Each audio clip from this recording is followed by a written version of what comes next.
Thanks for staying with us. I'm Bill O'Reilly in the Kelly File segment. Tonight, President Obama threatened on Facebook, and of course, the Secret Service is involved. But first, on her program, America Live, at 1 in the afternoon on FNC, Miss Megyn has been talking about the Sandra Fluke controversy in very personal terms. She joins us now. So you and Sandra have something in common, right? Well, we both went to law school, and that's about where it ends.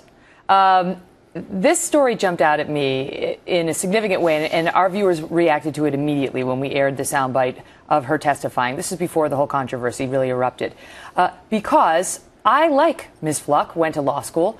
I also didn't have a lot of money to pay. It doesn't look like her parents are paying for her. She's got a scholarship. I don't know where she gets the rest of the money.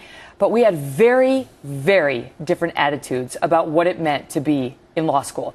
Let me tell you, I didn't go to Georgetown. I went to Albany. Georgetown is a top 14 law school. Ms. Fluke would have the world believe that she is somehow a victim because she is at Georgetown Law School and is not getting her contraception paid for by the law school.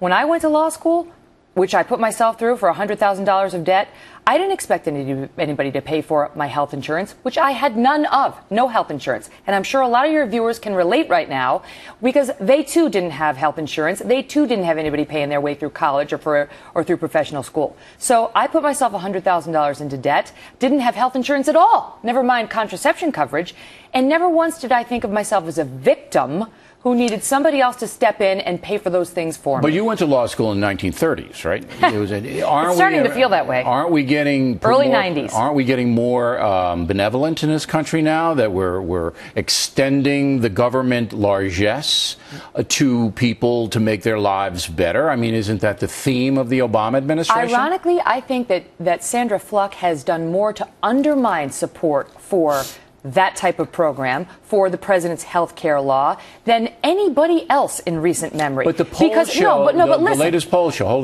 that President Obama has support among American women has gone up 7 points, all right, because I guess women think that he's sticking up for them. Well, because the Democrats are talking about how there's a war on women now. Yeah. But my point is this. There are people out there who are really hurting right now. I think of my own sister.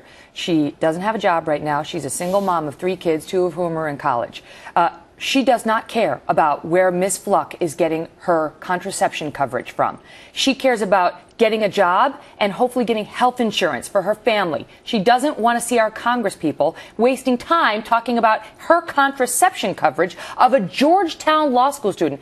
Guess what the starting salary is if you graduate from Georgetown Law School? The average starting salary, our viewers may not know this, $160,000 a year for your first year out of law school. These are not victims. These are the elite. These are the luckiest young professionals among them in our country. You know, as I said in the Talking Points memo and on The View today, that it's not really about this. It's not about Sandra Fluke and her desire to get free birth control. That's not the issue. The issue is to take away the unconstitutional mandate about the Catholic Church and divert attention into women's rights. And then she, Sandra, allowed herself to be not manipulated, but allowed herself to be run, that's a better word, by very, very high forces. We've traced it now almost back to the White House. Anita Dunn. That may or may not be the case, Bill, but what I'm trying to tell you is that this has the risk of backfiring against the administration because people who are on the fence about the president's health care law, people who genuinely need that health care law or who could benefit from it. For example, my own sister, right, who doesn't have health insurance, who could use free health care or whatever you want to describe it from the federal government. Their argument in favor of this law is now undermined because people think, I don't want that law because that law is paying for Sandra Fluke's birth control. So she's trivializing what is a legitimate issue. Right. I mean, if you can get behind the law because you think of people who are single moms putting 3 kids through school, right, you're starting to cross over to it. Different story when you're thinking, wait, is it about paying for birth control for Georgetown University Law School students? And it's $9 who are going to get $160,000 a year. She's a public interest scholar, but she said she was testifying on behalf of all the women at Georgetown Law School, and those women are going to be in the 1% 1%. That's Right. where they're going. They're empowering him. So, all right.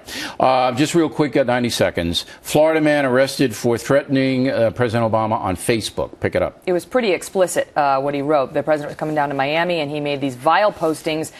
He's apparently a racist as well, using the N-word. That's a pellet gun he was found with.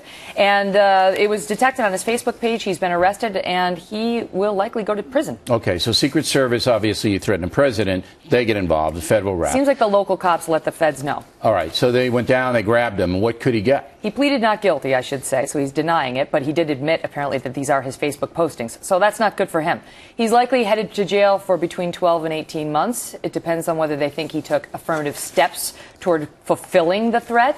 But for and they have to threatening prosecute him. They can't plead down or ignore it. Right? They might be able to plead down, but I mean, typically you get a year in prison for making a threat to assassinate the president, and they will probably raise a First Amendment challenge to the criminalization of speech. But this guy is looking at likely a year in prison. All right, Megyn Kelly, everybody. Thank you as always. You bet. I had